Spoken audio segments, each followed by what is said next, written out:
Welcome back to another episode of the Stronger by Science podcast. Today's show begins with a good news segment, followed by a very impressive Feats of Strength segment. After that, we have a pretty long discussion about a recent Stronger by Science article that got published. The article itself was about betaine supplementation, and we do talk specifically about the conclusions of that article, but we also have a much broader conversation. The body of betaine research is really just getting started. There's not nearly enough evidence to have a very, very strong conclusion. So our broader conversation talks a little bit about what it takes for us to decide that something is worth trying, whether it's a training strategy or a supplement, whatever it is. We also talked a little bit about how much evidence we need in order for us to determine that something definitely doesn't work. Overall, it ended up being a very, very constructive conversation about some kind of big picture theoretical aspects of how we interpret research as it comes out. After that, we have a brand new Research Roundup segment. We also answer a few off-topic questions from our Fireside Chat series, and that does it for this episode. As always, thank you very much for listening, and we hope you enjoy the show. Welcome back to the Stronger by Science podcast. This is your host, Eric Trexler. Today, I am joined by a very special temporary guest host named Greg Knuckles. Greg, thank you for joining me. Thanks for having me on. Quick note, a little bit of housekeeping here before we get into the content with this episode. We are finishing out our season pretty soon here. So today's episode is going up June 18th, and then we've got one episode after that on July 2nd. And after that, we are in our summer break. So we are planning to come back probably somewhere in the August-September timeframe. That's the plan for now. But we won't be gone the whole time. So in the interim period there, we will put out some random audio content here and there. So we won't totally disappear, but we are going to take a little summer break, and then we'll be back with our regular episodes after that. And in the interest of full transparency, that is mostly to appease the ghost of Steve Jobs, because the way... I think like over half of our listeners are through iTunes, and the way like iTunes podcasts work is if you're a podcast and you're not publishing something at least every 6 weeks, you stop like auto downloading when a new episode comes out. So, after our last episode, we will have to put something out within at least 6 weeks. But yeah, for the most part, we're going to be off for a bit. And whatever it is, it's going to be sick. I mean, it's going to be some of the freshest content you've ever seen. That's for sure. Probably. Okay, so that's the bad news is the season's almost over. We're approaching our summer break, but we have good news as well. So for our good news segment, why don't you start us off, Greg? Yeah, so have a bit of good news on the back of some bad news. So the bad news is Metal, the powerlifting equipment brand. They make, socks, belts, sleeves, wraps, suits, etc. Their president, I guess, owner, Ano, Finnish guy, he has said some not so great stuff. Turns out he's been doing like kind of shitty stuff for years, but this may shock any of our Finnish listeners to learn. Not a lot of Finnish news actually makes it to the States. So apparently you guys have known that Ano kind of sucks for a while, but like we're just sort of figuring it out. So anyway, that's not good. Elite FTS cut ties with Metal, which props to Dave Tate for that. They've had a relationship for a long time, so that took guts to kind of distance themselves from the Metal line. And also, I think most major powerlifting federations in the US have said that they're no longer going to allow Metal equipment at their meets. So that put a lot of lifters in a tight spot. Like, oh, damn, I just bought a new Metal singlet, 3 months ago, and now I can't use it in a meet. So the powerlifting equipment company SBD stepped up and said that they would replace all Metal singlets and deadlift socks that people have bought in the last year, I believe. I know that they extended that offer to all USAPL and USPA members. I've seen that a few other federations kind of signed on. I don't know if SBD has extended it beyond USAPL and USPA, but those are by far the largest organizations. That's where most people are competing these days. So anyway, I thought that was really, really cool of SBD to do. Because, I don't know what Metal's sales figures are, but it can't be cheap to replace that many singlets and that many deadlift socks. It was very much not something they had to do. And I am about as cynical as a person can be. So I've seen some people on social media saying like, oh, like they're just doing this for good PR. And it's just like, no, probably not. SBD is already incredibly well known. I think most people have generally positive associations with the brand. And like, even if they do get some good press out of it, they could have probably benefited more on like a per dollar basis by, I don't know, like a fucking ad campaign. So anyway, I think that's really cool of SBD to step up and do that. And that is my good news. Awesome. So my good news is not related to the lifting world in any way, or at least not directly. But I found an article on the internet indicating that there's been a pretty cool breakthrough in the world of sight restoration and prosthetic eyes. So apparently a group of researchers created, what the lay press headline calls a bionic eye. But basically, it functions as an eye, essentially, completely man-made by engineers. And so a recent paper in Nature kind of published this research group's findings. Like I said, some robotics engineers put this thing together, and they're estimating that theoretically it could restore sight to, like, I think they said about 285 million people theoretically. So has a lot of potential to be a huge breakthrough for visually impaired people, which is really awesome. They're hypothesizing that this could potentially be available to actually use it outside of research settings in maybe as short as 5 years. So pretty cool breakthrough that should give a lot of hope to people who are visually impaired. That could be a really cool thing in the future. It'll be interesting to see I'm speaking as somebody with literally no knowledge here, so cut me some slack, but it seems like the progress that's being made with tissue engineering and the progress that's being made with robotic engineering, we should see some really, really cool things in the healthcare field over the next few decades. At least that's the sense I get. I also saw an article that apparently there's some like brand new treatment that they're researching for cauliflower ear. So a very, very different application in the healthcare field. But yeah, apparently they're using some kind of 3D bioprinting technology. And they say that they could use this bioprinting technology to kind of restructure the shape of the outer ear. So it's not like critically important for being able to hear. But, I grew up in the wrestling world, so I wrestled in high school. And I remember back then, when you're a 16-year-old boy who wrestles, it's like, if you don't have a cauliflower ear, you're definitely not cool, you're definitely not tough, and nobody takes you seriously. So like every 16-year-old kid in the wrestling room is dying to develop the just most mangled cauliflower ear they could possibly acquire. And I would suspect that now, 15, 20 years later, there are probably people who are like, man, I wish my ear didn't look like this anymore. So hey, maybe there's some good news for those people too. I feel like cauliflower ear is one of those things that I want to say like profile is the right word, but when you see someone and they have cauliflower ear, both consciously and subconsciously, like, I just don't want to mess with that person. Yeah. Because there are very few people out in the world with cauliflower ear who didn't earn it, like they may not be particularly good at it, but they've probably engaged in some form of combat with other humans more than you have. Yeah, and it also indicates they're not super concerned about being hit. Yeah. They're very comfortable with that, and they're very comfortable with assuming cosmetic damage in a fight. Yeah. So whether or not they're good at fighting, that they're willing to assume some risks here that you might not be willing to assume. Yeah, it's kind of like trying to aggressively like merge in traffic.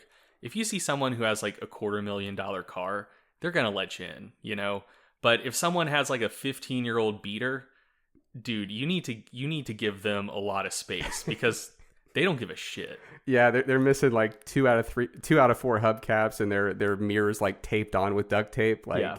dude, they're willing to take risks on the road. Correct. You know that. But yeah, so a couple biotechnological breakthroughs in the healthcare field. That's the good news. So getting back onto fitness-related topics, Feats of Strength, very popular segment where we keep people updated on strong people doing strong person things. So what do we have this week? Yeah, so let's start in the world of strongman, actually. So I think everyone by now knows about Thor's deadlift record, 501 kilos, but that was actually the first of kind of a series of record-breaking attempts that an organization is sponsoring. And I'm not sure what the schedule is. They might be doing like one a month, one every 2 weeks. I think it's like one every 2 weeks. I don't know all of the details about that, but I do know that like Thor's was the first one. It was the one that was the most hyped up, but kind of that series is still ongoing. And the two that have happened most recently is Rhiannon Lovelace, who is a 64 kilo or approximately 141 pound strong woman competitor, broke the stone load world record for her weight class. So it had been 139 kilos, which is 306 pounds, and she completed 141 kilos, which is 310 pounds. I think she was planning on trying 141, 151, and 161.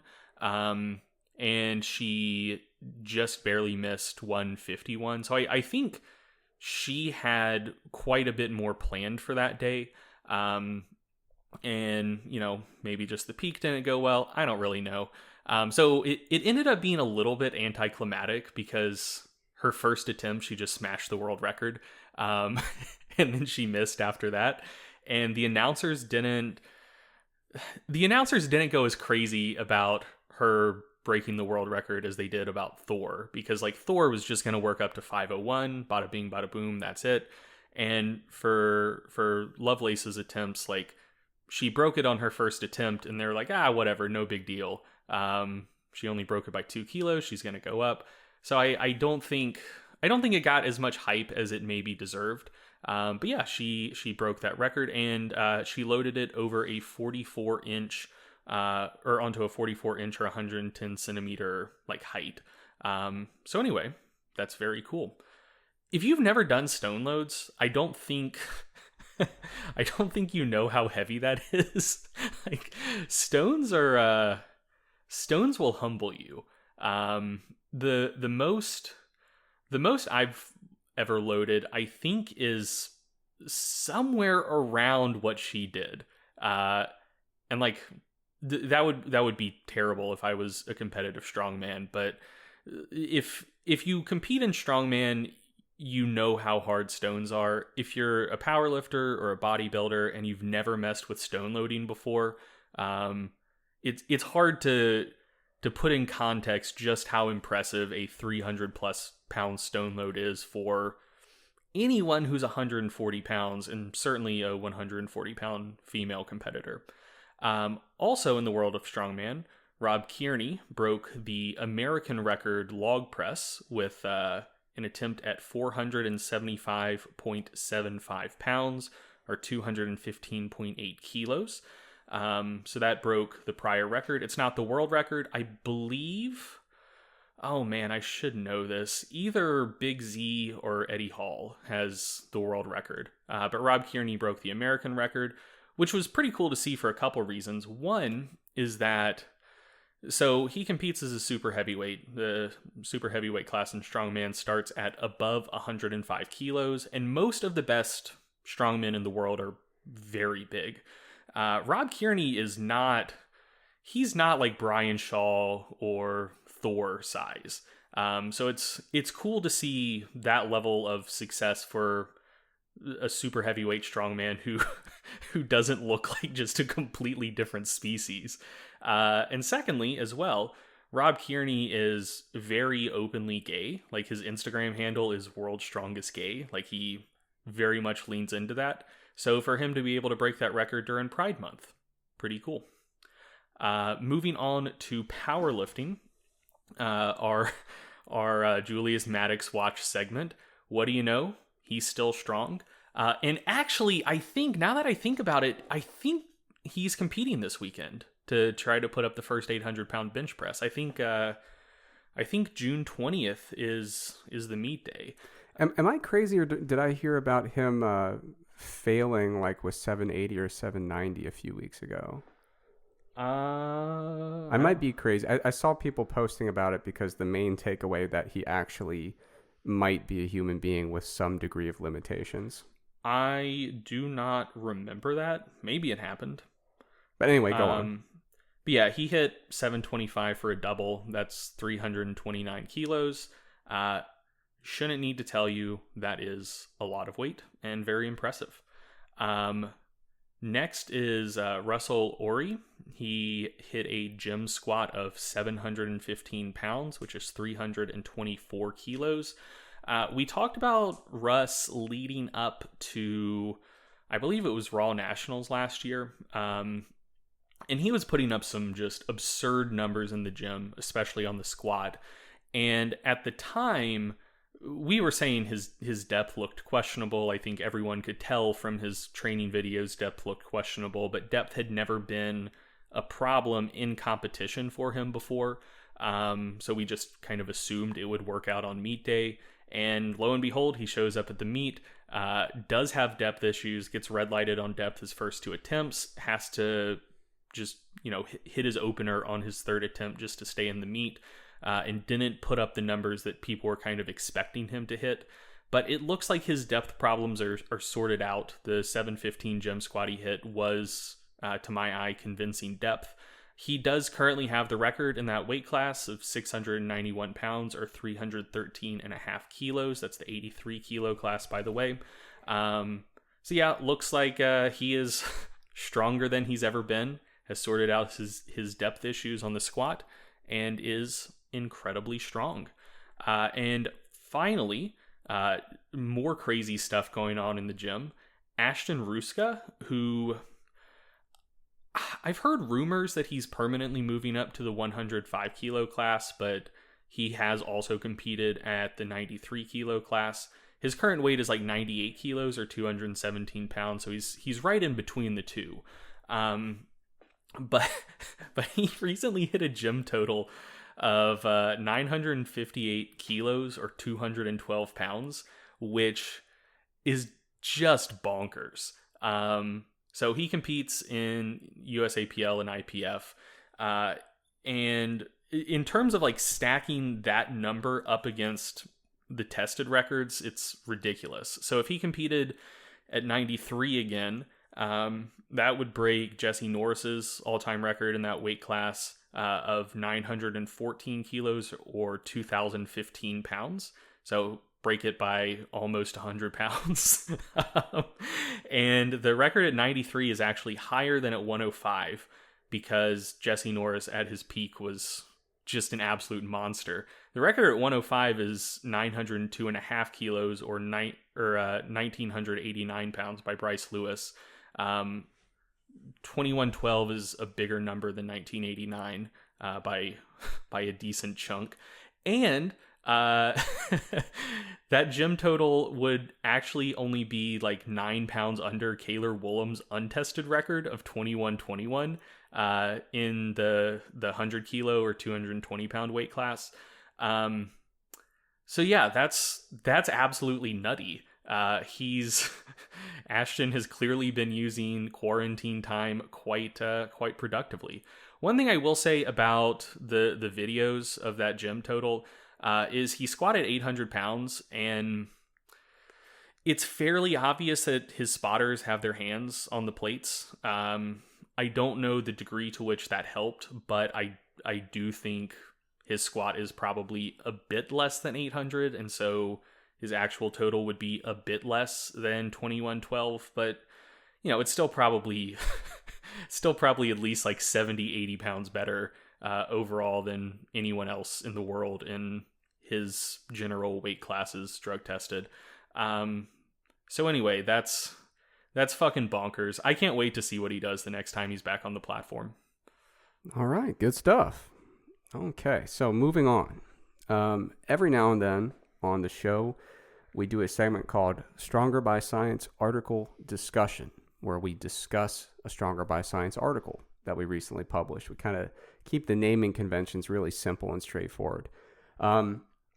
So not too long ago, I forget exactly when the article went up, but I wrote an article about betaine. And if you're a longtime listener of the show, you've heard about betaine before. We've talked about it a few times. We even had an interview with Dr. Jason Kaliva, one of our first few interviews, actually, where we talked to him about some of his betaine research. So I wanted to take an opportunity to talk a little bit about the article, but then transition to some kind of bigger picture ideas. It was really interesting. So, we'll talk a little bit about the conclusions of the article, but some of the feedback on the article kind of touched on some of these really big ideas, these big themes in terms of how we assess supplement literature and how we assess a body of literature that is small but growing. So when we're watching a body of scientific literature develop right before our eyes, what do we do with some of those very early preliminary findings when there's simply not enough evidence yet to say that we know conclusively what a supplement can or can't do? So let's start out with a very brief summary of what the article concluded, basically. So there's a little bit of research looking at betaine on body composition effects and a little bit looking at performance effects. Now, the body composition stuff is what really interests me. And Greg, I know we've talked about this off air quite a bit, but betaine is really fascinating. They give this stuff to pigs all the time in like the agriculture livestock industry.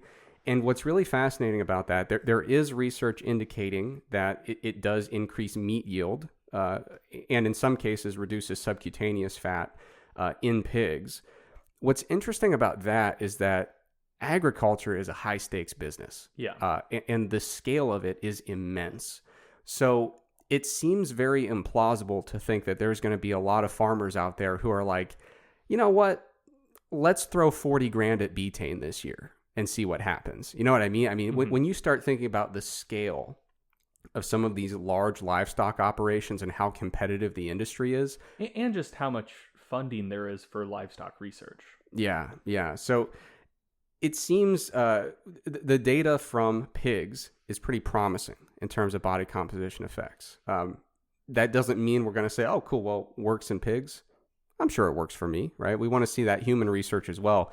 But that is really kind of where a lot of the interest comes from, is seeing these positive effects in the livestock industry, specifically with pigs.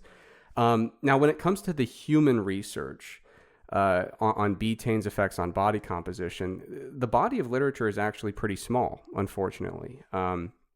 They tend to, a lot of the studies are kind of short term or use samples that are not completing any kind of exercise, right? So if we just give betaine to somebody who is, not necessarily sedentary, but just somebody who doesn't exercise and doesn't train, based on the research, there would really be no reason to suspect any notable changes there.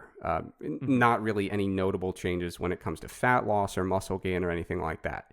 You give betaine to someone who's not training, it doesn't seem to do much at all for body composition. There's a couple studies saying, oh, maybe a slight reduction in body fat, but it's not super convincing at this time. However, there are a couple studies showing some pretty promising effects for body composition in humans. The thing that's interesting is that the studies with the most promising effects tend to be, decent in terms of their duration. We're talking 6 or 8 weeks, which is much better than a 1 or 2 week study. And they typically include a pretty robust stimulus for muscle growth. So we've had Jason Kaliva on the show. He ran a couple studies that showed, pretty decent effects on body composition, fat loss, and muscle gain metrics.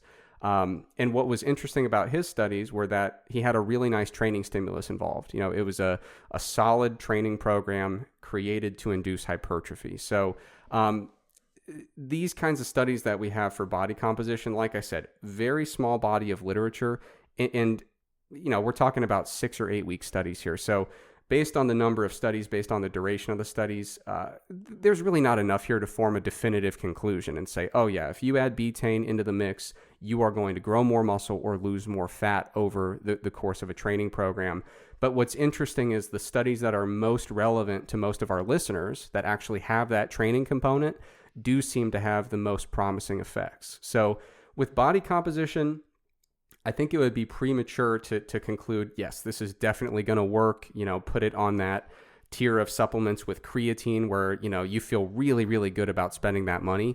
I think it's promising though. And so the way I approach betaine recommendations for body composition purposes in the article is there's enough there to have some curiosity and to have maybe a little bit of optimism. So if you're approaching it as if you're kind of testing the waters and experimenting, I think that there's at least enough positive evidence there to make you feel good about engaging in the experiment, right? Whereas if we're talking about body composition and it's something like branched chain amino acids, I'd be like, that experiment's been done. It's not going to be exciting, right?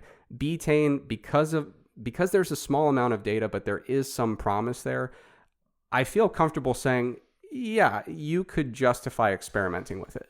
Can I ask you a question that doubles as a segue? Sure. Have you considered that maybe you're just a fucking sheep and betaine does nothing, and all of the research findings that suggest that betaine might do anything are purely due to massive and extreme financial conflicts of interest? Yeah, I could address that. So I will. So after this article came out, there's kind of a resurgence of an infographic getting shared around, and the graphic basically indicates that when it comes to kind of a mixture of performance and body comp studies, that all the studies showing a positive effect of betaine have these like really egregious conflicts of interest, and all the studies that show no benefit of betaine are completely absent of conflicts of interest. And so it creates this kind of perfect dichotomy where the general idea is if there is a conflict of interest, you will find a positive outcome. If there isn't a conflict of interest, you definitely won't. That's a very tidy narrative. It is up until the point that you test it and determine if that's true. Yeah, if that turned out to be the case, that would be a very tidy narrative. Yeah. And so it's just not really the case. So here's one thing you could say. You could say that the studies with the most promising outcomes do happen to have conflicts of interest. And that's fair. That would be accurate. But that narrative that it's this kind of perfect one-to-one correlation, not factually accurate. And what's actually interesting is that I would argue that the conflicts of interest that matter the most are present in some of the studies reporting virtually no benefit at all. Are you telling me that not all conflicts of interest are created equal? That's exactly what I'm telling you. So I think that one of the things that's humorous is people assume I think people are viewing this from like the big pharma kind of perspective. Like, yeah, if you have some pharmaceutical company that's just feeding you study money for these like enormous clinical trials over the course of several years, yeah, that's quite a cash cow, that you're going back to. You wouldn't want that well to dry up, so like you could see that there might be some conflict there. That would have to be, it's not a deal breaker, but it'd have to be carefully managed, and you'd want to take a close look at that and make sure everything's on the up and up. Yeah. The thing is, the conflicts of interest with getting a supplement trial funded, it's usually like, we will send you like 6 bottles of betaine and like $500. You know what I mean? So it's not exactly the type of thing that you sell your soul for. And not always the $500. And not always the yeah, it's very often like, we'll send you some bottles of the supplement, we'll send you some bottles of the placebo, and then you invest 6 months of your life to run this study. Exactly. And by the way, the $500 is not for the person running the study, like, hey, for your time, here's $500. The $500 is either going to buy, $500 worth of plates for the lab, or it's going to be distributed so you can actually pay the participants in the study so that you can actually recruit people. Because like you're asking them to come to your lab for 8 weeks, 3 days a week, Mm-hmm. plus pre and post testing. So like, it's nice if you can say, oh, hey, can we get like $1,000 of funding so that we can pay all of our subjects pennies on the dollar for their time? You know, because I mean, it's a lot of times with these studies, you're paying subjects like $40 and they're coming to the lab for like 12 total hours or something, like, and that's for a non-training study. For a training study, they're coming all the time. What I will say though is, I remember being in college, I would have done a lot of shit for $40. No, I mean, it's yeah, that the market sets the price, and that's the price these days, it seems. But in any case, you know, some of the studies that are reporting null findings when it comes to, I don't know how many of them looked at but there were some with performance, but definitely some with body composition as well. You know, you look at what are the potential conflicts there. I know for a couple of the papers reporting null findings, you know, the lead author had filed patents related to betaine supplementation. I mean, that's a big like if you're filing a patent, like, you know how much money and time goes into filing a patent? Like, that's not, from what I understand, not a fun, easy, or inexpensive process. Mm-hmm. So if you're filing patents related to betaine, you're hoping it works. Yeah. And again, that doesn't mean you can't study it, because we do have instances like this where there are people transparent, on the up and up, doing honest work, who say, it'd be really great for me if betaine worked, but it didn't, you know? There are also a number of papers reporting null findings where some of the authors on the author list of the paper are full-time employees of the company that sells the betaine and provided it for the study. Mm-hmm. And so like the thing that kills me is that, you know, people are worried about this conflict of interest because some professor at a university got 3 bottles of betaine and you know, $600. It's like, dude, one of these authors, if this betaine company folds, they got to move. Like, they got to put their kids in a different school and sell their house. And like, that's kind of a big deal, you know? So like, if there's authors on the paper who have that much of their life connected to betaine, mm-hmm. To me, that's a bigger conflict of interest than who provided the betaine. Correct. You know what I mean? Yeah. So yeah, it's not to say that that graphic is completely without merit, because like I said, if you were to say, well, I'm not going to be convinced about betaine until I see a study that has really positive findings and is not funded by a company with conflicts of interest, it would be very fair to say it's hard to find a really positive finding that was privately funded or you know, completely absent of conflicts of interest. So that's a fair point you could make. Okay, so I don't want to like pile on and say that there's no merit to that line of conversation, but there are people kind of sharing an image indicating that the relationship's a little bit more insidious and a little bit more perfect than it really is. Right. Yeah. Like there are several null findings where conflicts of interest were present, including very large conflicts of interest. Definitely. Yeah. Yeah, so another thing that I found kind of funny is in a discussion about that, I saw somebody bringing up HMB. Oh, God. Because they're like, oh, I see a graphic here that's leading me to believe there's conflicts of interest. I'm going to draw a parallel to the HMB research. And it's like, dude, the reason people were upset, the reason the HMB stuff got controversial wasn't because the study was funded by somebody. It was because the results were out of this world. You know what I mean? Like, yeah. Dude, so if you're talking about, like, if you look at the magnitude of these positive findings in the betaine studies, they're not that big. I mean, so it's a complete apples and oranges comparison there. So that comparison to me is completely unjustifiable, completely unwarranted. Like, come on, HMB, like, yeah. I mean, you wrote an article about some of the HMB research for Stronger by Science where it was like, dude, look at the results. Look at what we would expect from steroids. Like, these findings are just astronomically out of left field. Yeah, it was absolutely ridiculous. Yeah. So okay, that's that part. Getting back on track here. So with the body composition stuff, we've got some studies in the 6 to 8 week time frame with a good resistance training stimulus on top of it that give us enough evidence to feel intrigued, but not enough to say, oh yeah, this is a sure thing, safe bet. If you're not on betaine, you're an idiot. Like, we're not even close to that yet, but there's enough to at least justify it. When it comes to performance, there's kind of some mixed, inconsistent findings.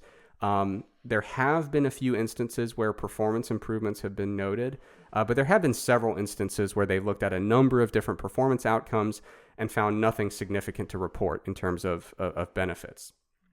One of the very notable things about that body of literature, if you want to interpret it very charitably, is most of the studies are 1 or 2 weeks long. That's short. And I think with betaine, I'm more interested in some of the long-term effects. And when it comes to a theoretical performance advantage from betaine, I'm interested in seeing if it really does enhance hypertrophy over time. Does it help with our long-term strength increases? Looking at the theoretical mechanisms by which betaine could possibly affect performance, I'm not that optimistic about a super short-term benefit. I'm more interested in performance benefits that might be secondary to the hypertrophy benefits. And so I think if you, like I said, if you want to have a very uncharitable assessment of the literature, you'd say, it seems like a lot of the times it doesn't work and you can just discard it. But I think a more charitable approach would be, these 1 to 2 week timeframes, and they all pretty much use the same dose, by the way. They're pretty much all looking at 1 or 2 weeks of supplementation with 2.5 grams a day. So if we're looking at which I'll note is noteworthy, because again, humans are not pigs. But the livestock literature tends to use dosages that are approximately twice what, like, when scaling for body mass, or approximately double what's used in humans. So, it very well could be like a dose dependency thing where like the 2.5 grams per day used in the research may do a little something for you, but it doesn't provide super reliable effects. Whereas maybe like 5 or 6 grams per day would, but that just hasn't been tested in humans yet.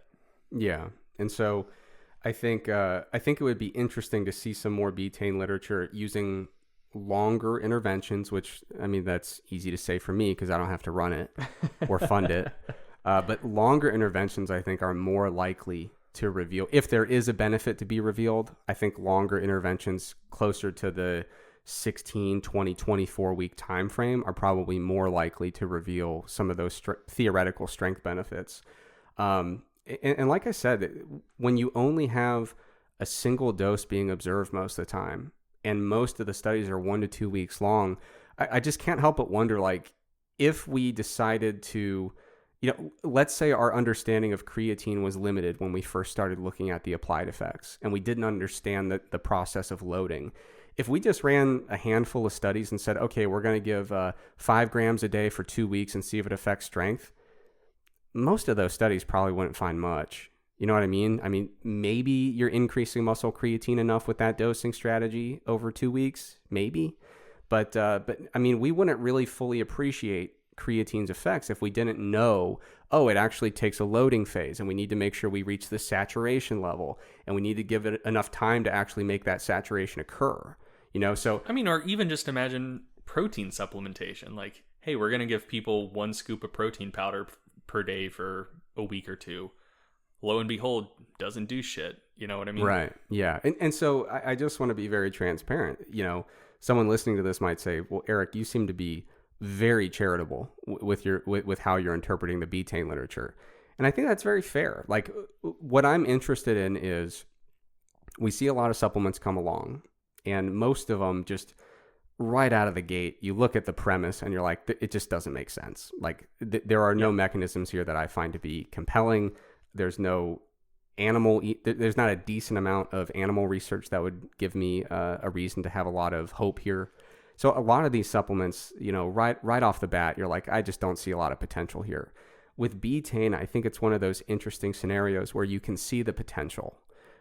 You don't know if it'll pan out yet, but what I find really interesting, and this kind of connects to the bigger picture thing, which is kind of what do we do with a body of literature that's just developing, and kind of what is our starting point when we're evaluating whether or not a supplement or any training or nutrition intervention, what's our starting point for determining whether or not something is worth it?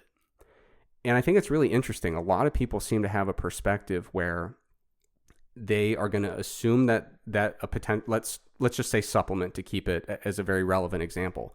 Some random supplement comes along and they are going to assume the position, I absolutely will not entertain the idea that this could work until I am absolutely conclusively proven otherwise. So that's an okay stance to have. And if you look at kind of the theoretical underpinnings of null hypothesis testing, you could argue maybe that's where you're supposed to start, right? I mean, that's the whole point with any statistical test with the kind of frequentist approach is I'm going to assume the null hypothesis, which is, this thing ain't going to work. There's no effect. And only when there's enough evidence to reject that will I start to say, okay, maybe there's something there. And so I think a lot of people view supplementation that way, and that's a totally fine way to do it. But that's not the only way to do it, and that's not necessarily always the best way to do it. So just to give an example, if you were to look at the creatine literature, for example, athletes were using it in the 80s. It didn't really start to break into the research literature until the early 90s.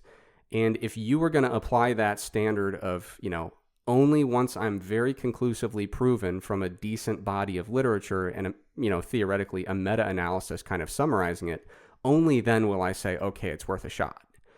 That's okay, but you probably spent close to 15 years watching all your friends benefit from creatine before you gave it a shot. Mm-hmm. It probably wouldn't have been until about 2001 or 2003 that you would have said, okay, there's something to this creatine thing. I think I might give it a shot. And that's okay. Like if your biggest interest is in never swinging and missing, that's a completely fine stance to have. And you're never going to look back and say, man, 15 years totally wasted because I didn't have a supplement. Yeah, and it gets more extreme than creatine as well. One of the things we talked about after the Betaine article went up and as we were outlining this episode is like, when we think supplements, we think stuff like protein, creatine, caffeine, etc. But people kind of forget how the steroid literature went. So that's like a pretty extreme example of a lot of the stuff we've been talking about, actually. So like, was the dosing appropriate? Yada, yada, yada. And like, did you wait long enough to see the literature develop? So if you go, and I think this is one of the things people don't think about, mostly because, at this point, everyone knows that steroids work, and most of the like steroid trials that people will cite will be from the 90s or later.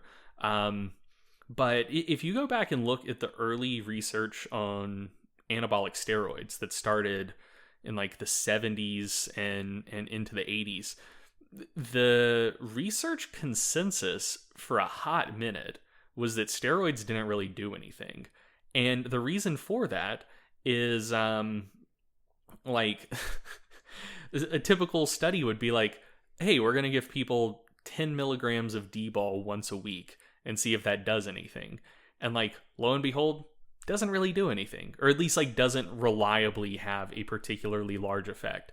And so like you can go and read like narrative reviews from researchers in the late 80s, early 90s that say, look, these athletes, like there might be some risks from using steroids, and around that time, like they were starting to get banned in sports, like they're risking bans, they're risking their careers.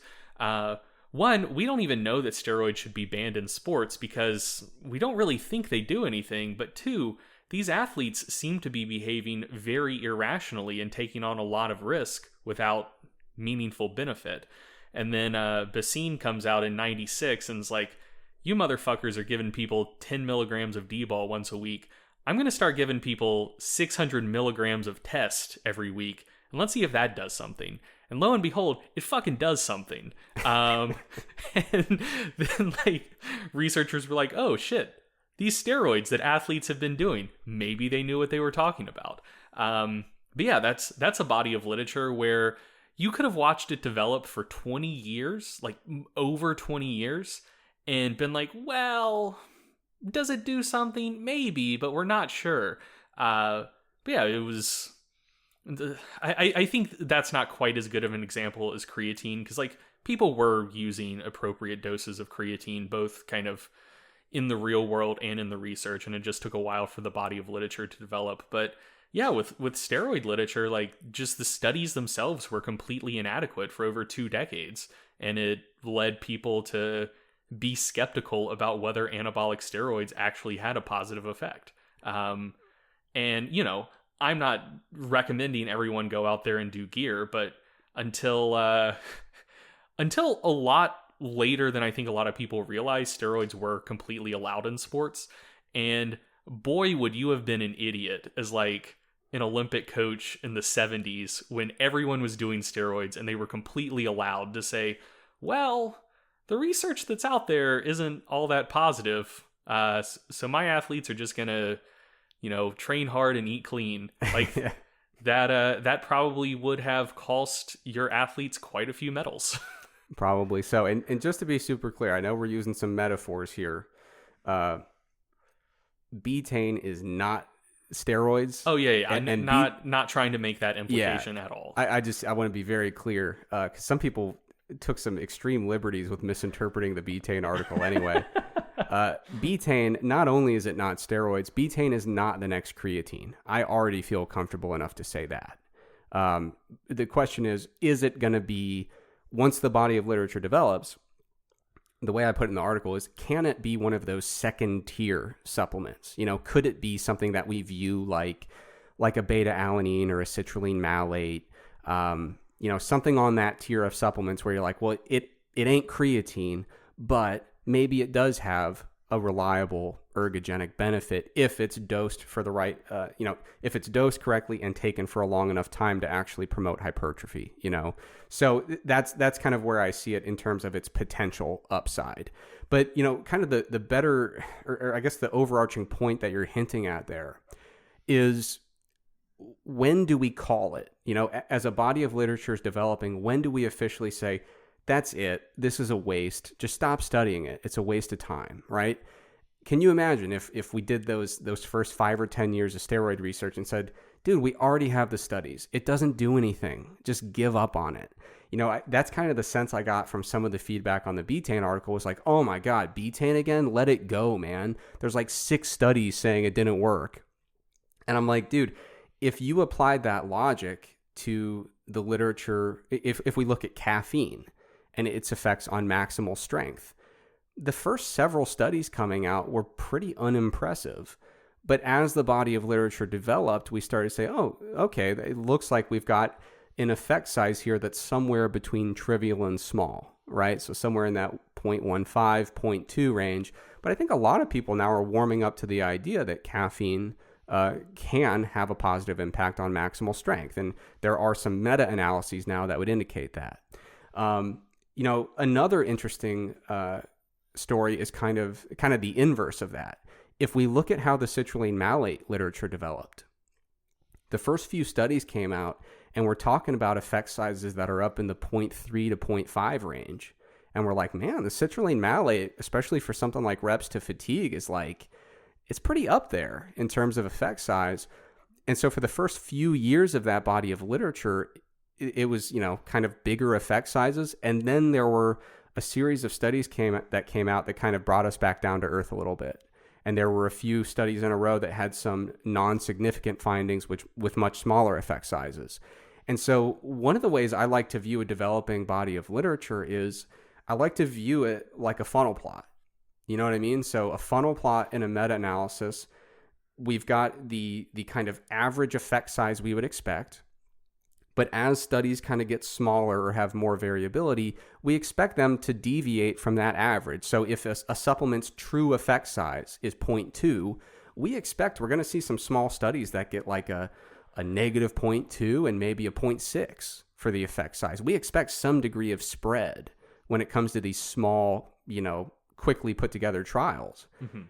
And so when I'm looking at a body of literature develop, you know, we look at something like caffeine, and we see that there's these small effect sizes, but what we didn't know at the time was they're clustering around 0.2 or something like that. So there is an effect here. It's just a bunch of small effect sizes that when they get pooled together, they're going to show us that there is a trivial to small effect here.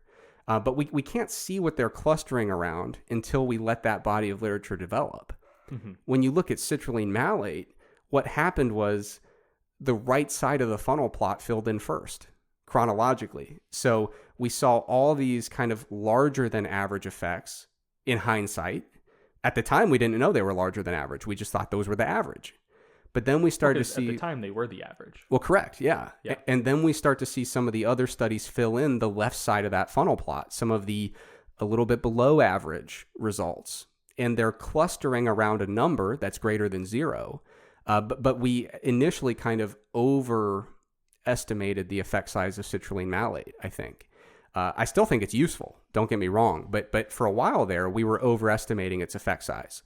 And so I think what's interesting about anytime you're looking at a developing body of supplement literature, if your biggest concern is that you never ever want to give it a shot and miss and say, wow, I wasted $20 on that supplement, of course, you can wait it out and you're never going to regret that in a big way. You're never going to be like, damn, that supplement just changed everybody's lives except for mine because I missed out. Supplements don't have that big of an effect. But the way I view supplement literature is, as it's developing, I'm waiting to see how that funnel plot's going to fill in. And if it's clustering around 0, or we're seeing a bunch of super small or even negative effect sizes exclusively, then I'm like, okay, well, I don't see any reason to really entertain that idea yet. That doesn't mean they should just shut down the body of research necessarily, but I want to let that develop and see what happens. And for me, the way I'm looking at a supplement is not, I need you to absolutely conclusively prove to me that this is going to change my life. But rather, if there's no risk of side effects, if we already know that it's safe, well tolerated, no side effects, and it can't hurt my performance, and we're starting to see a couple positive findings trickling out, and some that are not negative, but they're kind of closer to 0, maybe I will entertain the idea. As kind of like I said, testing the waters. Treating it kind of like an experiment. I'll give it a shot and see if I like it. And if not, then I had, no side effects. It didn't hurt my performance. It just didn't help. And I wasted $20. Yeah. So, I would say, honestly, you should never buy a supplement with money that you're not comfortable wasting. I mean, we're talking about small effect sizes here, right? Yeah. So yeah, that's kind of my viewpoint is there's 2 different schools of thought when it comes to these developing bodies of literature with a supplement. And I think it's important to kind of think about where you are in terms of those schools of thought. So if someone were to tell me, Eric, the betaine evidence to me is not compelling because I haven't been conclusively proven that this is going to benefit me for sure, I would totally agree with that. I would say that there's absolutely not enough proof to tell you for sure that betaine is, a definite thing. It's a safe bet. Take it. You're going to improve your performance, or you're going to have notable hypertrophy. But I also, on the flip side of that, I don't think there's nearly enough to say betaine, absolute waste. I'm sure of it. We shouldn't even do research because there's no way that could possibly be beneficial. If you take the approach that, or if you have the viewpoint that that's where the research is, I don't see where you're getting that from. I think right now it's inconclusive. There's some glimmers of hope, and really what it comes down to is your appetite for experimentation and your appetite for taking that risk. And when it comes to something like betaine, if we had no idea what the health and safety profile was, then I'd probably say leave it. But for something like betaine, it seems to be very safe, very well tolerated. There's some evidence that if you're taking it with resistance training, it might have some positive effects. The effects on body composition are more promising than the effects on performance. But again, that's within the context of mostly pretty short trials. So I thought that was a useful conversation to have, because I think a lot of people miss those historical contexts of the things that we know work in hindsight. What did it look like to watch that body of literature actually develop in real time? Mm-hmm. And so when it comes to betaine, we have the opportunity to watch that develop in real time. And the question is, how do we continue to update our assessment as it develops? Mm-hmm. And so that's kind of the background for how I frame the conclusions in the betaine article. And just to make a really concise summary statement, 2.5 grams a day, seems to be safe and well tolerated. There's no evidence that it would hurt performance. The performance data is not particularly impressive. There are some bright spots or some little glimmers of hope when it comes to body composition, both with fat loss and muscle gain. And so for those reasons, if you are comfortable testing the waters, making it into a little bit of an experiment and saying, maybe I'll give betaine a shot, I think it's at least justifiable to say that that's an experiment worth undertaking. I agree.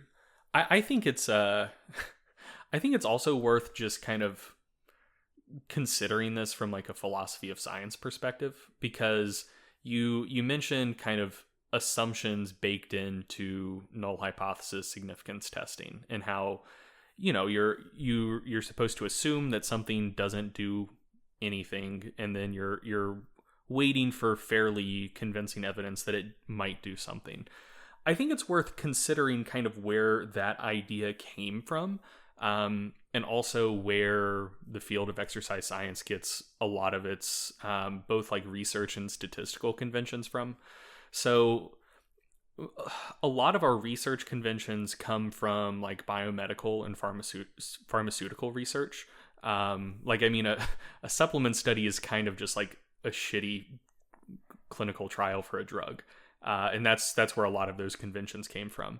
And then a lot of the statistical conventions used across a lot of the sciences came from people who primarily operated in psychology. And I think those two things are worth keeping in mind for a couple reasons. One is that as far as weighting the risks of a false positive versus a false negative goes, a lot of that comes from biomedical research. And the thing with that is like the cost of a false positive is pretty enormous when it comes to pharmaceutical and biomedical research. One, because like if you say a drug is good and effective when it turns out to not be, you very well could be, one, risking a lot of people's health and lives, because there very well could be another drug out there that's more effective that you're now giving a less effective drug to because of a false positive.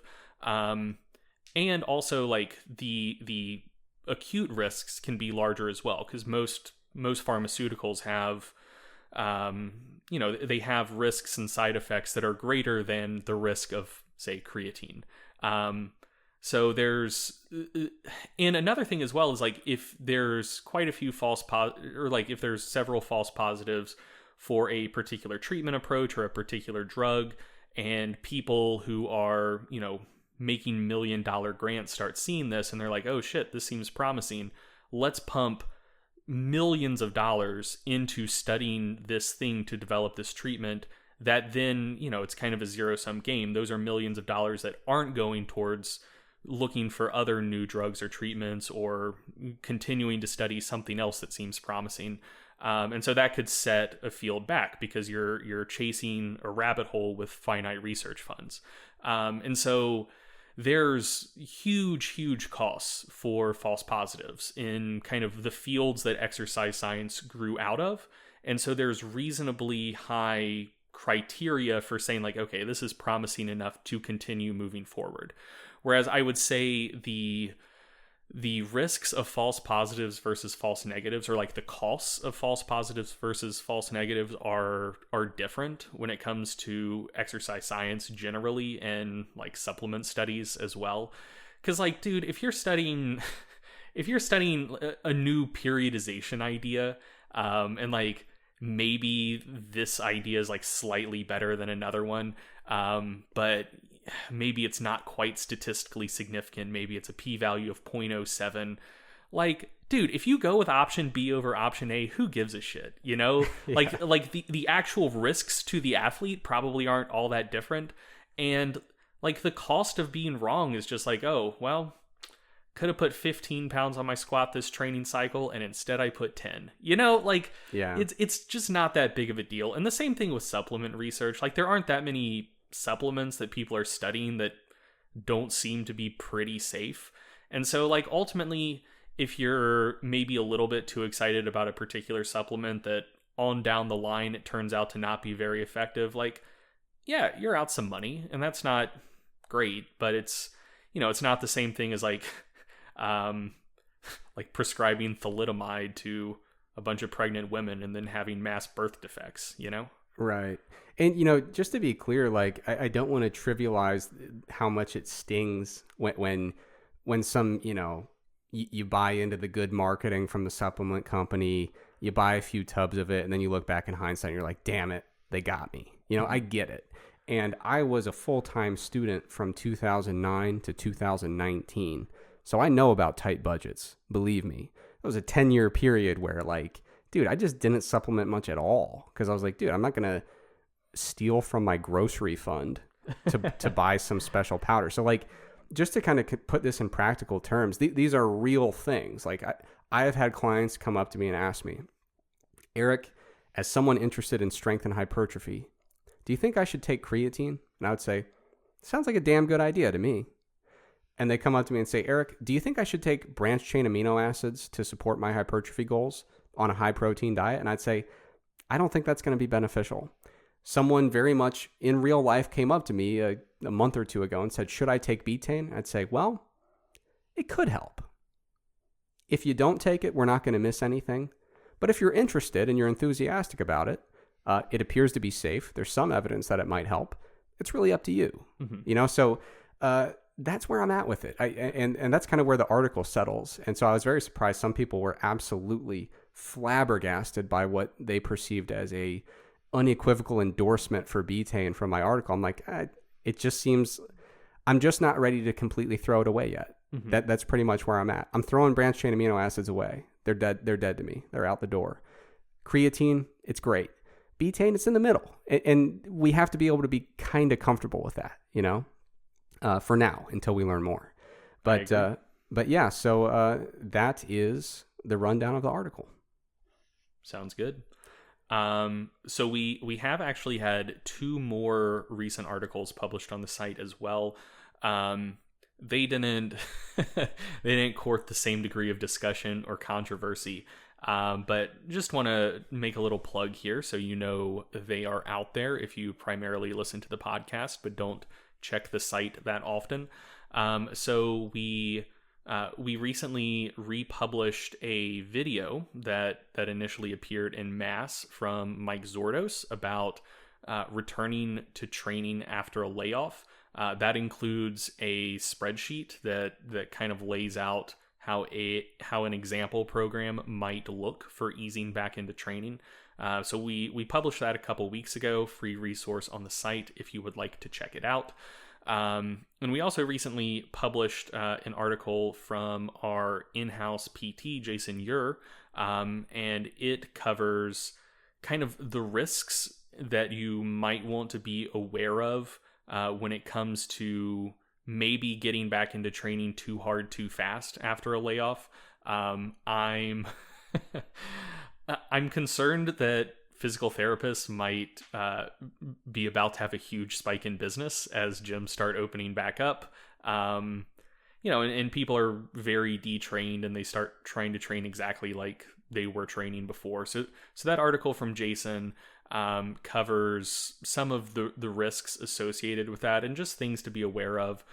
Reiterates a lot of the points from Mike's video, but that is another good article to check out.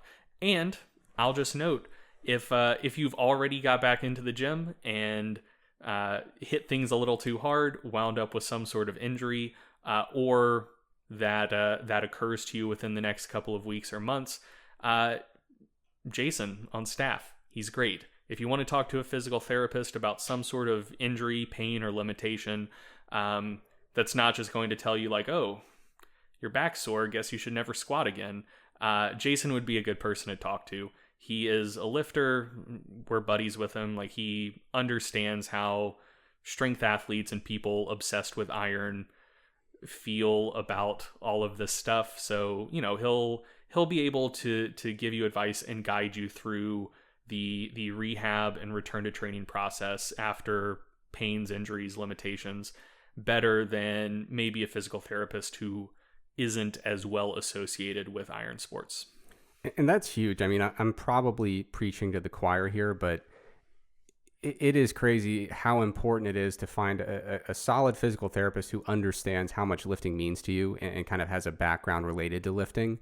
A lot of absolutely incredible physical therapists out there, but I remember one time I had a lifting related injury, and I went in, I said, hey, so I've been treating my body like a rental for like 15 years, and my hip hurts because I lift a lot and I'm kind of an idiot. And they explored every possible reason for that pain except anything hip related. I was like, yeah, but it's like, I'm just telling you guys, like I squat low bar, ass to grass. No one else in the world does. It's stupid. It's got torque on top of torque on this hip. And I think the hip's in bad shape. And they're like, well, it could be anything else. So like, I just didn't get help with it, you know? And so it really is nice when you can go to someone and say, hey, I know that you know lifting, you know how much this means to me. Let's be pragmatic about finding a solution, you know? Okay, you want to move on to Research Roundup? I think we should. Okay, cool. So Research Roundup, this is a segment where we give some not super in-depth discussion of recent research, but we kind of give you the highlights of papers that have come out recently. Now, if you want more of this content, like I said, we've got our summer break coming up. So if you want to continue getting some good Research Roundup content during our podcast break, you can always go to strongerbyscience.com, get on the email list, and we email out additional Research Roundup content in the written form. So it'll come straight to your email inbox. So one of the studies I saw recently was about vitamin C and recovery. This was a meta-analysis. So vitamin C, it's a well-known antioxidant. We've talked about antioxidants on the show quite a bit in the past. Very common thought here is that high-dose vitamin C supplementation will reduce oxidative stress and inflammation caused by training, and theoretically this would improve recovery and performance. And so the idea is if you're training like crazy and you're causing all this oxidative stress and inflammation, if you could take this vitamin C, it would attenuate some of that, mitigate some of that, so you could get back into the gym earlier and train harder because of those theoretical recovery benefits. So recent meta-analysis put this theory to the test. They looked at the effect of vitamin C supplementation on lipid peroxidation, and that's indicative of oxidative stress. They also looked at interleukin 6 or IL-6, which is a marker of inflammation. They looked at creatine kinase. They looked at C-reactive protein, cortisol. They also looked at soreness and strength recovery after some pretty intense exercise bouts. So what they found here, cutting right to the results, there was a small reduction in lipid peroxidation and IL-6 in response to vitamin C supplementation. And again, this is a meta-analysis, so they looked at several studies that all looked at those particular outcomes. What's interesting, though, so starting out, you think, okay, well, that supports the theory, right? We're going to reduce oxidative stress and inflammation. That's going to improve all these different aspects of recovery. What's really interesting is that the other outcomes were not significantly impacted in a meaningful way. And so what we saw there is that there were these modest reductions in markers of oxidative stress and inflammation. However, that didn't actually translate over into the things we really care about as a lifter, right? So if you ask them, are you more sore or less sore? Soreness was not impacted in a meaningful way. Same thing when it comes to the actual recovery of strength performance after those intense exercise sessions. So, you know, this is something that came up in the antioxidant article that I wrote a few months ago for Stronger by Science. And, you know, we looked a little bit at some of the research. You know, there is some research indicating that really high dose vitamin C could theoretically blunt hypertrophy to a small degree.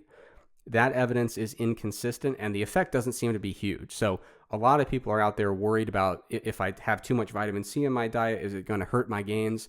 The answer is probably not. And if it does have an effect, it's going to be pretty small. But the research there is pretty mixed. But one of the things I brought up in the article is a good question would be, why are you doing this high dose vitamin C supplementation in the first place? Because what we see looking at the literature, and this meta-analysis kind of supports this contention, is that while it might not necessarily kill your gains, there just doesn't seem to be much of a good reason to do it. This perceived benefit, this idea that it's going to, you know, completely change your ability to adapt to training and get you back in the gym quicker and stronger, it just doesn't seem to pan out in the studies that actually directly assess that question. So I'm still not convinced that you need to worry that if your vitamin C increases above a certain threshold from food sources that's going to have any bearing on your ability to grow in response to training. However, I just don't see a really compelling reason for a healthy individual to be using this high dose vitamin C as a recovery aid.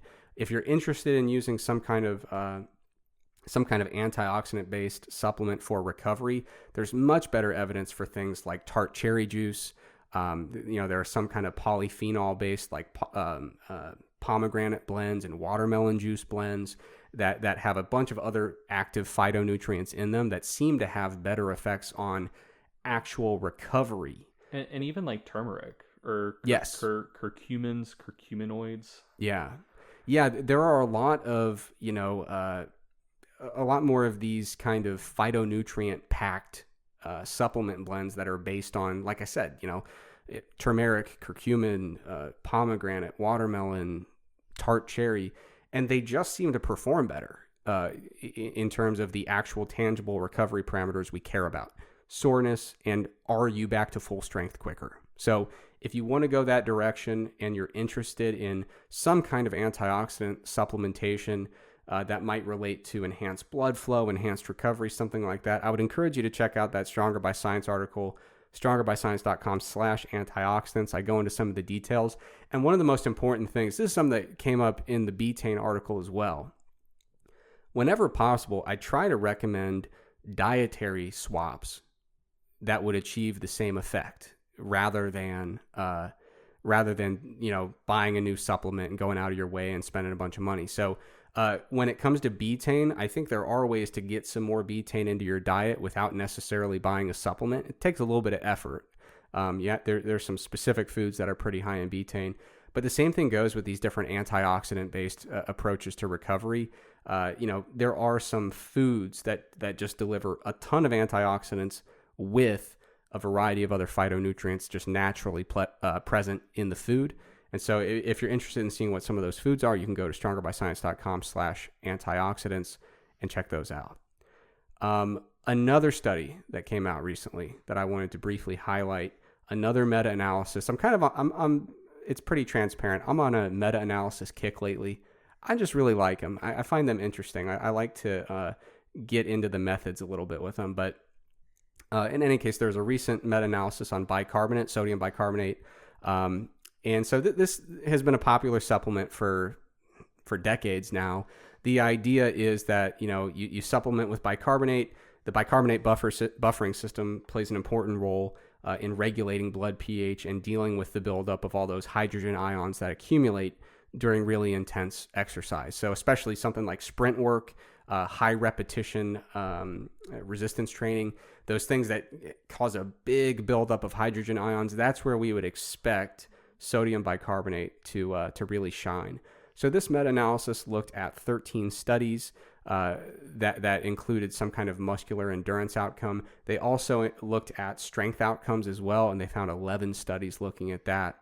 And they did some interesting subgroup analyses too that I'll talk about. But the overall effect here, so it did have a positive effect, sodium bicarbonate supplementation did have a positive effect on muscular endurance. The effect size was 0.37.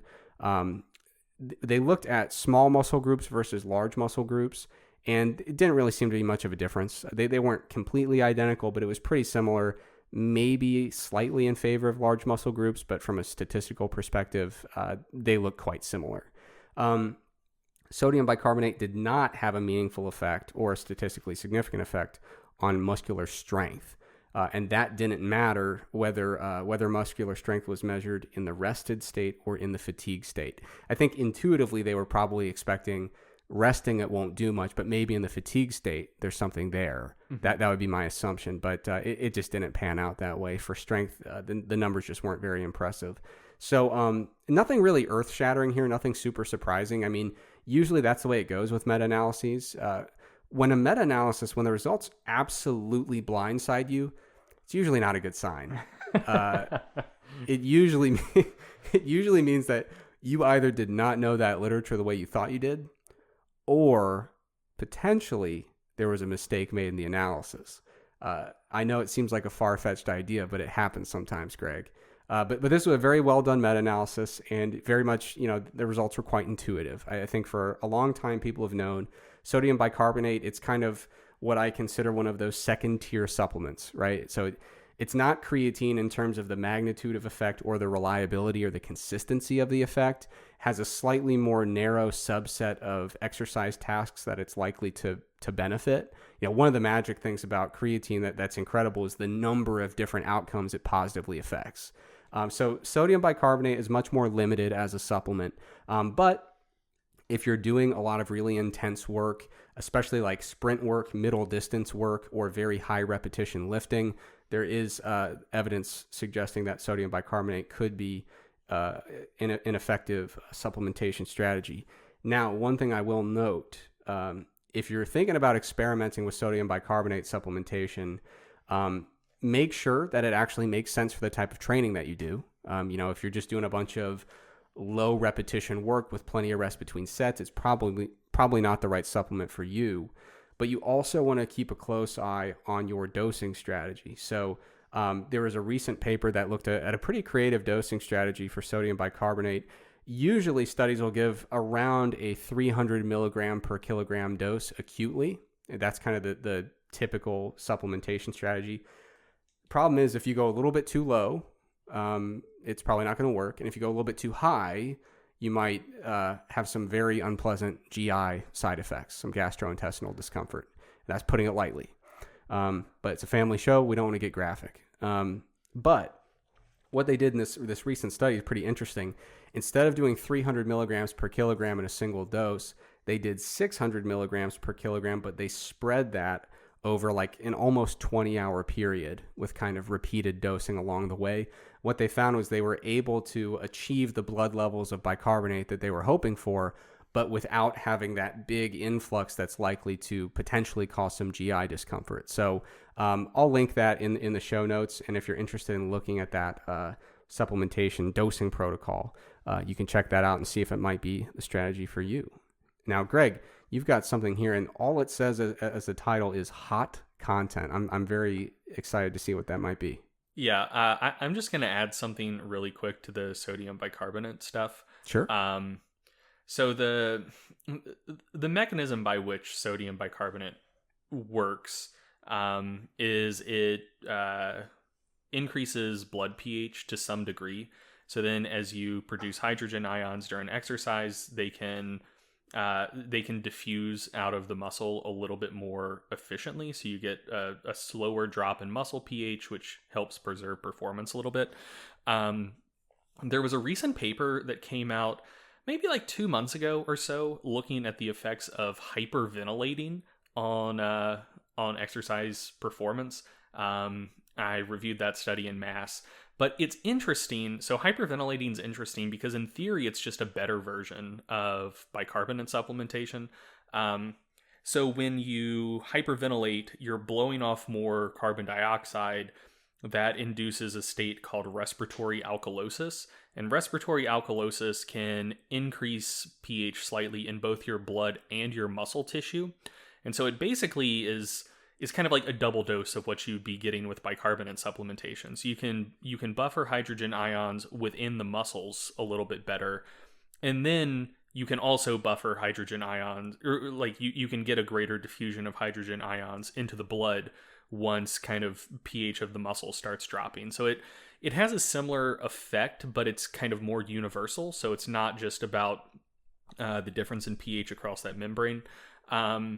And so there's only a handful of studies looking at it, and it seems to be a somewhat promising strategy. So the study I reviewed in mass had very positive results, and a couple prior, and that used resistance exercise as like what they were testing the effects on. The prior studies looked at, I believe, cycling, if memory serves, and they had kind of more mixed results. The drawback of hyperventilating as like a means of improving strength, like strength endurance, is that it seems like you kind of have to find a Goldilocks zone where if you hyperventilate too much, you get lightheaded, perform worse, And if you maybe don't hyperventilate enough, it's not really going to do much of anything. But it does seem that if you can kind of find that Goldilocks zone of the appropriate intensity of hyperventilation and the appropriate duration, it actually seems to be pretty effective. So I'm not necessarily recommending you do that, but it might be something worth playing around with for exercises where you're not at that much risk if you black out. So, maybe give it a shot with like barbell rows or curls, or probably wouldn't actually matter for curls, but I don't know, like rows, maybe like RDLs, something like that. So one of the things Eric didn't mention about bicarbonate supplementation, and is something that I think maybe you should keep in mind if you give it a shot, is like, yes, the thing people are most concerned about and probably not aware of as much as they should be is those GI symptoms Eric mentioned. They are very real and they are very scary. It's not going to kill you or anything, but like while you're going through it, you'll wish you were dead. I have never been in more GI discomfort than I was the first time I tried kind of the standard dosing strategy of 300 milligrams per kilogram of baking soda. And my God, by the time it worked its way to the other end of my GI tract, the bathroom was a goddamn war zone. Like it was a problem. So that's something that more people need to be aware of. But what Eric didn't mention is that sodium bicarbonate, I mean, like, dude, if you grew up with parents of my parents' generation that maybe like had you brush your teeth with baking soda, you know how bad baking soda tastes. If you haven't and you have some baking soda in your pantry, just like take a spoonful of baking soda. It doesn't taste particularly good. It's not an aggressively horrendous taste. So like the first time you taste it, you might be like, whatever, this is generally unpleasant, but I could supplement with it. But the amount of sodium bicarbonate you need to get down to have ergogenic effects is pretty high. So, compare it to caffeine, where they recommend 3 to 6 milligrams per kilogram. With sodium bicarbonate, it's 300 milligrams per kilogram, or 600 milligrams per kilogram spread out over 19 and a half hours. So like if you're say 100 kilos, 220 pounds, if you go that 600 milligram route spread out over 19 and a half hours prior to exercise, that's 60 grams of sodium bicarbonate, which is a lot of sodium bicarbonate. And the first time you choke it down, you may not hate it that much. And pro tip, if you go that route, dissolve it in hot water, not cold water. It dissolves a lot better in hot water, and you'll just be left with a lot of grit if you go with cold water.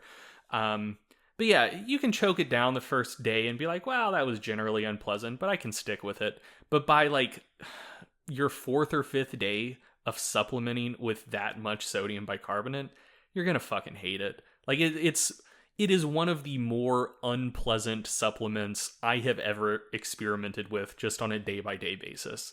And that's the only reason I mention hyperventilating, because it's not a perfect replacement by any means.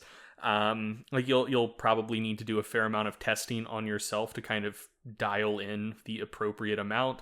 And there is some risk. Maybe you'll get lightheaded. I'm not necessarily recommending you do that, but like, by God, if I were trying to get these benefits and it was like, okay, you either need to assume some risk by trying to hyperventilate the appropriate amount, or you need to start supplementing with sodium bicarbonate every day, I'm going to roll the dice on hyperventilating, because it's just the day-to-day process of supplementing with sodium bicarbonate is just incredibly unpleasant. Yeah, another thing to keep in mind is it is also an enormous dose of sodium. Oh, yeah, so that's true. If you're going to be having it every day or before every training session, if you're someone who, not everybody genetically responds the same way, but if your blood pressure is very responsive to a high sodium diet, that would probably not be the supplementation strategy for you, because it's an enormous dose of sodium when we're talking about ergogenic doses. It's like 20 grams of sodium. Yeah, it's enormous. So if you're sensitive, if your blood pressure tends to increase on a high sodium diet, that's going to be a problem. And I will admit, I've actually never tried sodium bicarbonate supplementation. Give it a shot, dude. So the thing that kills me though, like I don't want to forget to mention this because it loops back to the betaine the betaine conversation. I often write articles that show which supplements may have ergogenic effects. And I think everybody assumes that because they've been conditioned by the supplement industry, like I'm either just a total piece of shit who's just like cashing in on these articles. Like, oh yeah, Eric wants me to think all supplements work, or that I personally use a ton of supplements. Neither are true. You couldn't possibly buy a supplement that would make me a penny. And I actually don't take that many day to day at all. So I think it's funny, like if you write an article that just gives an honest appraisal of the literature and just say like, yeah, there's evidence that sodium bicarbonate may work. I feel like everybody just always assumes the absolute worst. But yeah, I've never even tried it. Yeah, I mean, I am very pro sodium bicarbonate might have beneficial effects on strength endurance, and very anti sodium bicarbonate supplementation. Exactly, yeah. Like it's out there for you. Because I've tried it. And I gotta tell you, I mean, I very well might feel differently if I ever compete in strongman. So at some point, I think I'd like to do a strongman show. There's a lot of like strength endurance type skills being tested in strongman. And I would consider messing around with sodium bicarbonate before event training days to try to dial in my dosing protocol to make sure I don't have severe GI distress like on the actual day of competition. And I would consider using it for a strongman competition because like, you know, it could directly affect my placing. And it would just be like, okay, this is a strategy I am using for competition, and it is what it is. Like sometimes like stuff you have to do to compete isn't the most pleasant. Like I don't like cutting weight. I don't like water cutting, but you know, if I'm like 5 pounds over my weight class, I'll water cut. It's not fun, but I do it. And I would view sodium bicarbonate supplementation the same way. But then if there was like an alternate world where I had to water cut before every training session, I would just never train anymore. Because yeah. Water cutting fucking sucks. And I view sodium bicarbonate supplementation the same way. Like I would use it for competition. I'd, you know, grit my teeth and tough it out.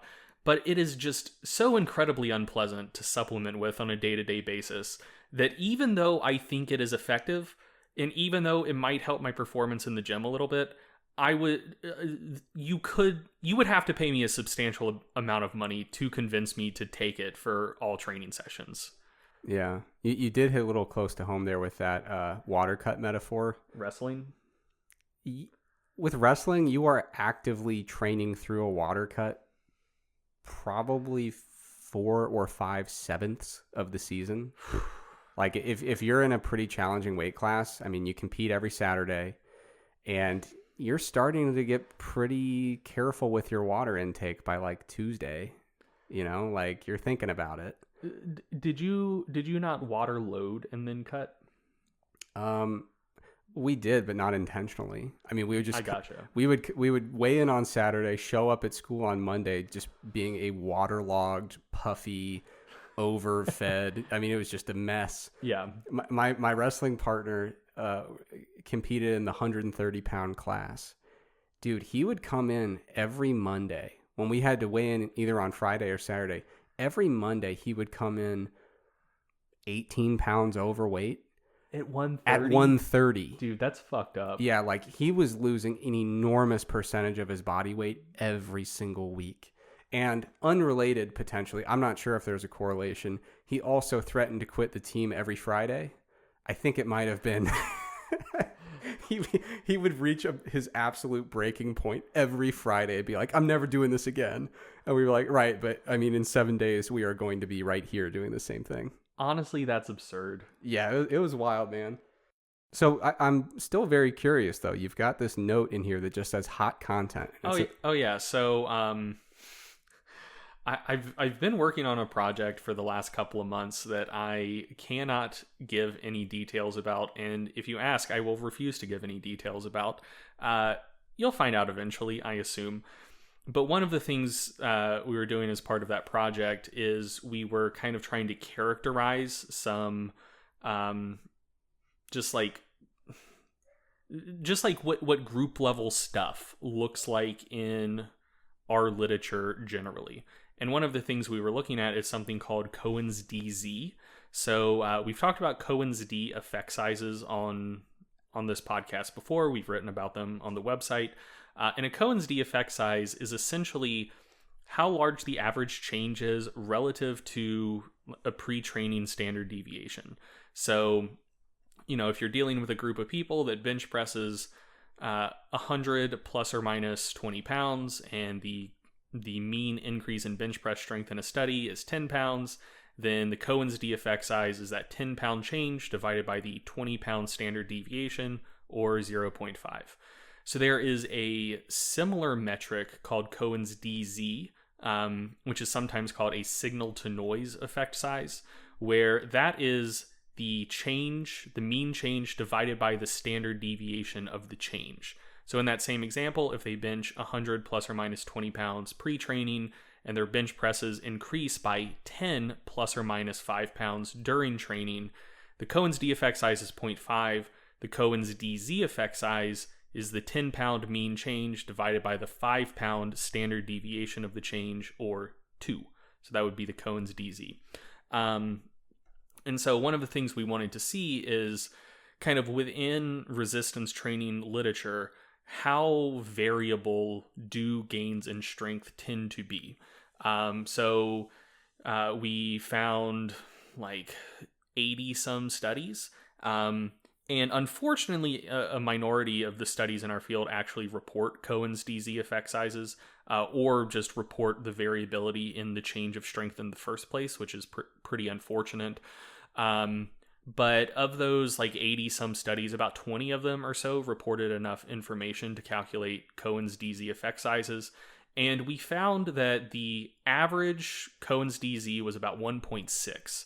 And that was remarkably homogeneous. So occasionally we'd see studies that reported Cohen's DZ values of around 1. Occasionally studies would report Cohen's DZ values around 3. But for the most part, they were in like the 1.25 to 2 range with an average of 1.6. And so we can use that information to get an idea of like, we're not just going to cherry pick one study where results are remarkably homogeneous. We're not just going to cherry pick one study where results are remarkably spread out, but kind of across the entire body of resistance training literature, at least like a good chunk of that literature, you can take the inverse of the Cohen's DZ value to get an idea of how spread out strength gains are in the literature. So the inverse of 1.6 is 62.5%, or 0.625.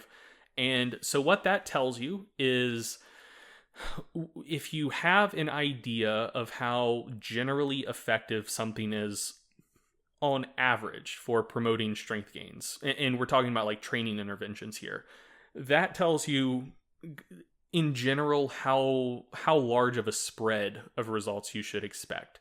So in other words, to put actual numbers on this, if you know that a certain intervention tends to improve someone's squat by 20 pounds, within one standard deviation of that, like, about 2/3 of the responses you should expect to see, very, very normal responses, would be gains ranging from about 7.5 pounds to about 32.5 pounds.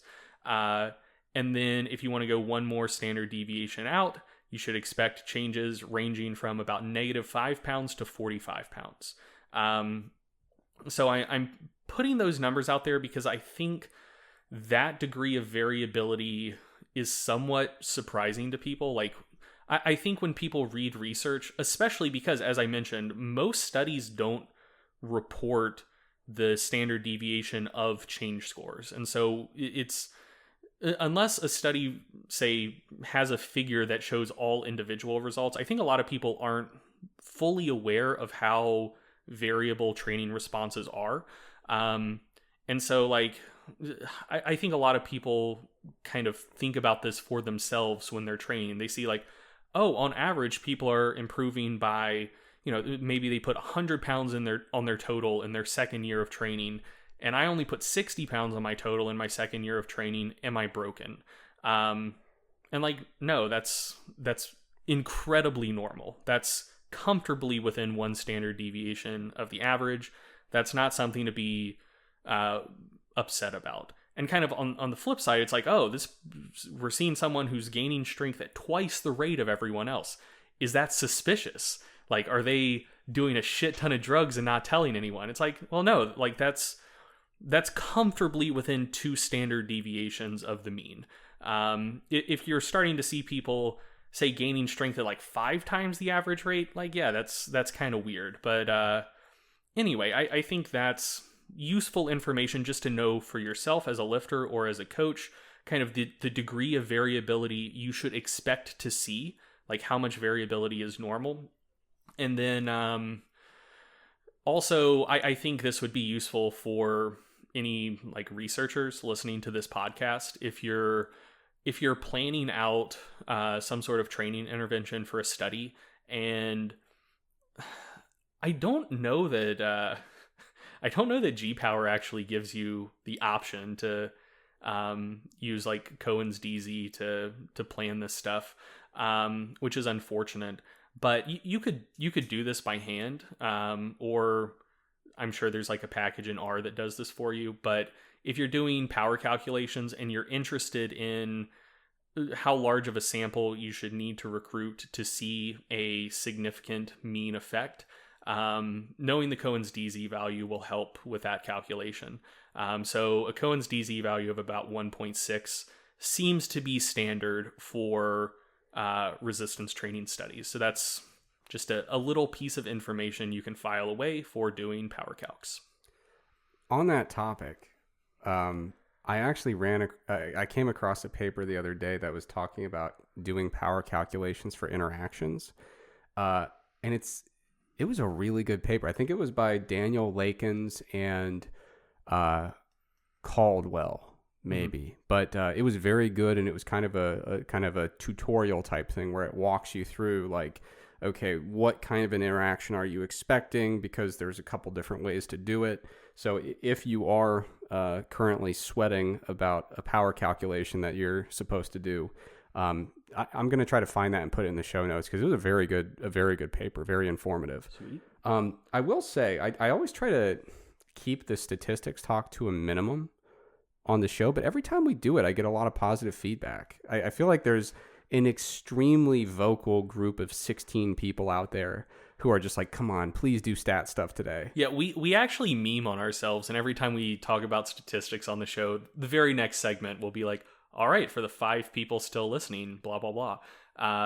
But we have actually never gotten a complaint about statistics talk on the podcast, and we do get a lot of positive feedback. So this may just become a statistics podcast. It's honestly the only positive feedback I get.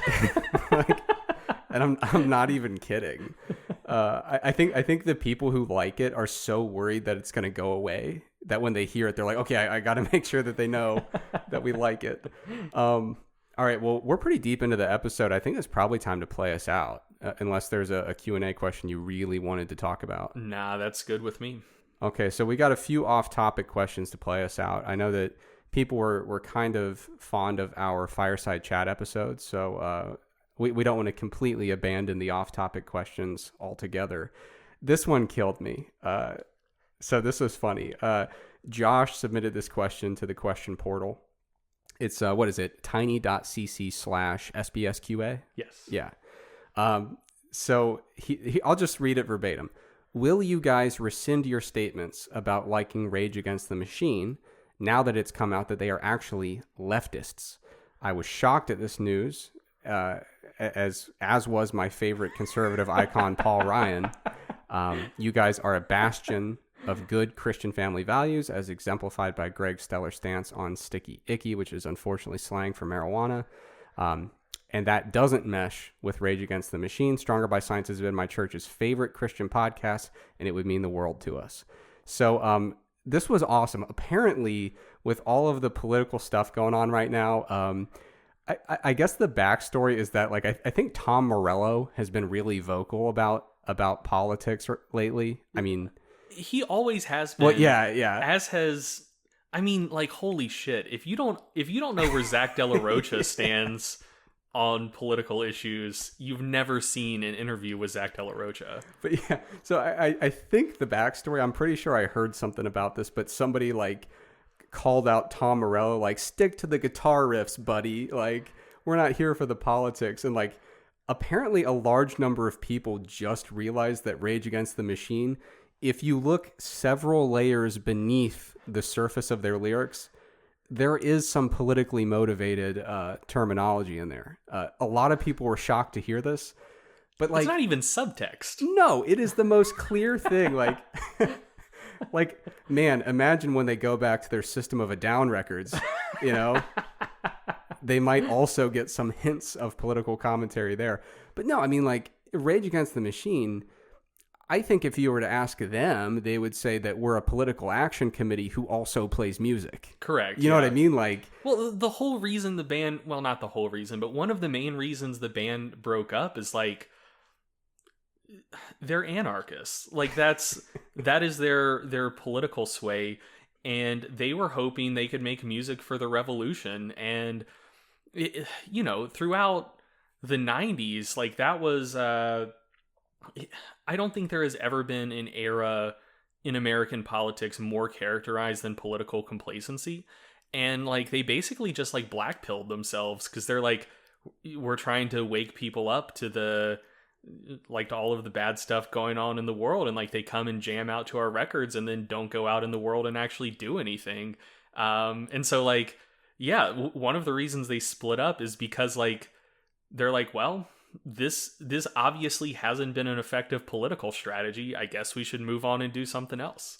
Yeah, I mean, it just kills me, because there was a bunch of people who were just like, man, I don't think I can listen to them anymore, knowing that they lean left. I had no idea. Yeah, and I like that this commenter mentioned Paul Ryan, because like, in an interview in maybe 2014 or so, the interviewer asked Paul Ryan like what kind of music he was into, and he said his favorite band was Rage Against the Machine, and Tom Morello just came out and was just like, fuck you, you are the machine we're raging against, don't listen to our music anymore.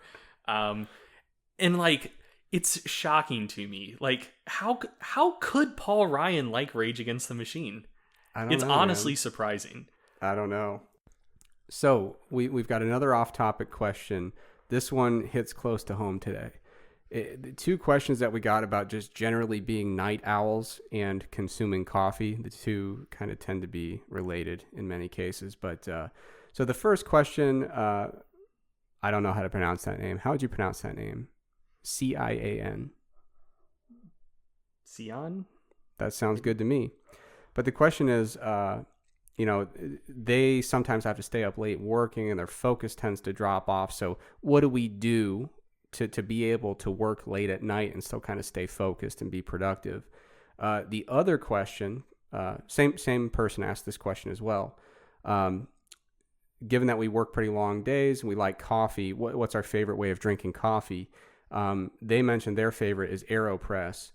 They said this question is only for Greg, mostly, because based on my cooking and eating habits, they're assuming that I just eat spoonfuls of instant coffee, which is actually not true. But in any case, the reason I say this hits close to home today, this is kind of our busy time of month. I did happen to be up till like 4 a.m. last night. And so you might have noticed a couple Easter eggs in the podcast episodes, such as when I said that a car might be missing 2 out of its 3 hubcaps. Should have been 4, you know? So yeah, there is something, I'm starting to think that potentially sleep deprivation might influence mental acuity to some extent. But if I don't read the research, I'll never have to confront it. So that's a good thing.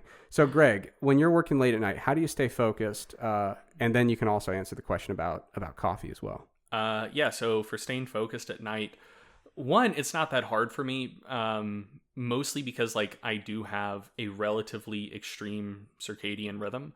I feel I'm probably a little bit more degenerate with my sleep cycle than I should be, but like I've tested this multiple times throughout my life, at various points in my life, and I do find that I personally feel best when I go to bed at 3 or 4 and wake up somewhere between 11 and 1.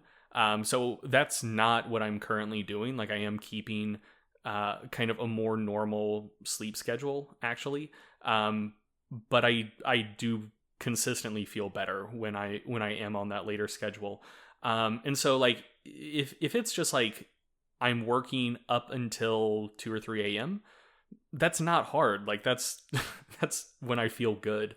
I have also talked about how I'm quite a fan of stimulants in general, and one of the things that helps me work up to that point in the evening and not just like completely ruin my sleep is after probably like 4 p.m. or so, like 3 or 4 p.m., I'll switch over from caffeine to nicotine, because nicotine has a shorter half-life. And so I find that, like, you know, if I'm working to 4 a.m.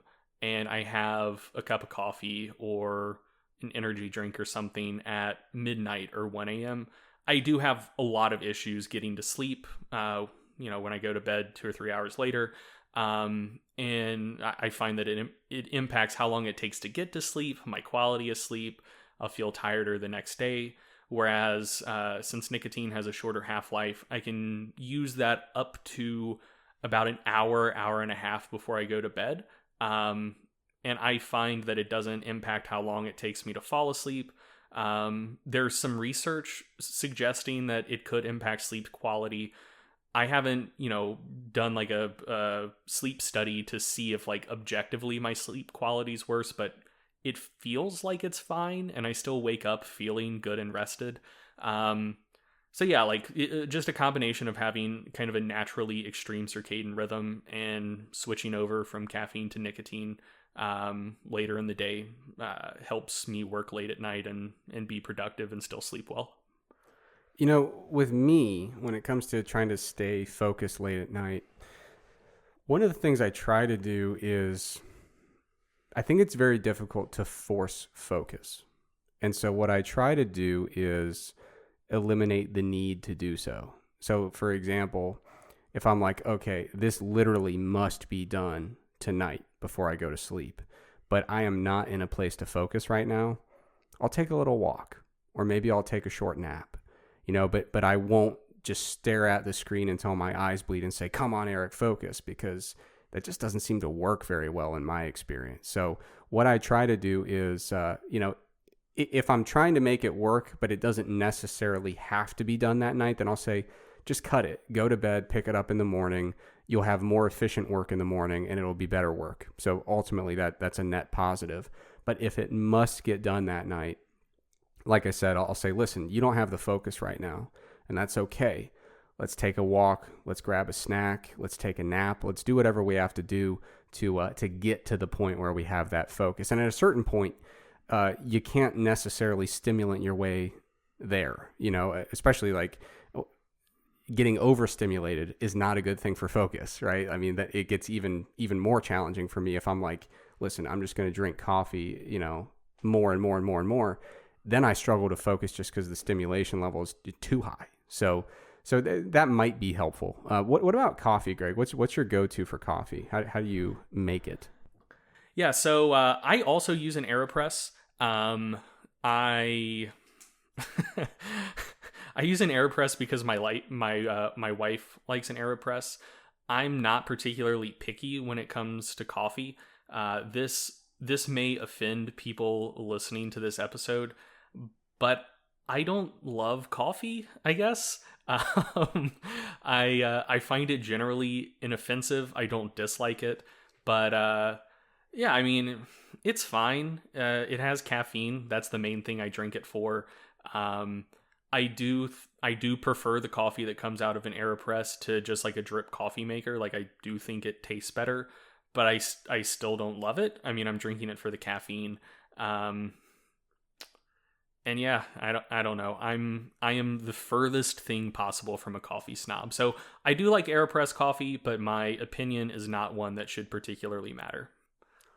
For me, I do like coffee quite a bit. So I think the attention I pay to the quality of my coffee and my beer is way different from the way that I view food. Like food, I'm like, whatever, I'll eat whatever's available.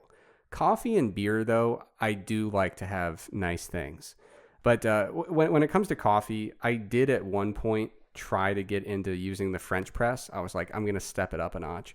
And I just didn't like it as much. I don't know. I like drip coffee, but I tried to, actually the grocery store I go to, their store brand, the grounds that the coffee beans that are kind of pre-ground that you can get, they're pretty damn good. Like they're in my opinion, a major step up from like the Maxwell House and Folgers that got me through grad school.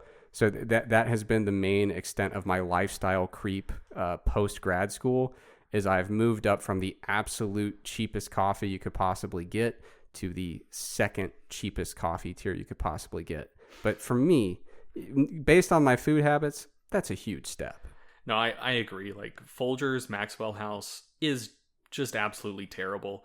One of the things I'm fond of saying is if the best part of waking up is Folgers in your cup, you should talk to a therapist. Like you've got some issues to work through. Yeah, I think that's true, and I think that's probably a great way to end the show. So that does it for this week's episode. Like I said, we've got one more episode before our summer break. That episode is going to be coming out on July 2nd. Until then, take care, and we'll talk to you soon. Thanks for listening to the Stronger by Science podcast. Now, Greg and I are not experts in medicine or health or really anything else for that matter. So before you make any changes to your diet and exercise habits, make sure you check with a doctor or another healthcare professional. If you enjoyed this podcast and you'd like to support it, visit strongerbyscience.com to check out the products and services that we offer. Thanks for listening, and we'll see you next time.